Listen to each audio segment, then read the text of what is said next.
দীর্ঘ 4 মাস চিকিৎসা শেষে সোমবার লন্ডনের হিথ্রো বিমানবন্দর থেকে ঢাকার উদ্দেশ্যে রওনা করেছেন বিএনপি চেয়ারপারসন বেগম খালেদা জিয়া। স্থানীয় সময় দুপুর 1টার দিকে বড় ছেলে তারেক রহমানের কিংস্টনের বাসা থেকে বের হয়ে খালেদা জিয়াকে বহনকারী গাড়িটি বেলা 2:20 দিকে হিথ্রো বিমানবন্দরের 4 নম্বর টার্মিনালের ভিআইপি গেটে পৌঁছায়। এরপর বাংলাদেশ সময় রাত 9:35 এয়ার অ্যাম্বুলেন্সে হিথ্রো বিমানবন্দর থেকে ঢাকার উদ্দেশ্যে রওনা করেন তিনি। বিদায়ক্ষণে হিথ্রো বিমানবন্দরে খালেদা জিয়ার সঙ্গে তার বড় ছেলে ও পুত্রবধূ জুবাইদা রহমান, মেয়ে জাইমা রহমান এবং ছোট ছেলে প্রয়াত আরাফাত রহমানের স্ত্রী সৈয়দা শর্মিলা রহমান ছিলেন। এ সময় বিমানবন্দরে এক আবেগঘন পরিবেশের সৃষ্টি হয়।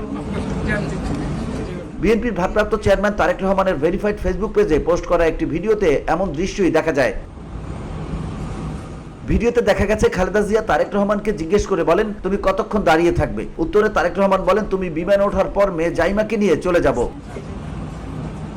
এরপর তারেক জিয়ার সঙ্গে যারা ছিলেন তাদের উদ্দেশ্যে খালেদা জিয়া বলেন, তোমরা ভাইয়ার খেয়াল রেখো।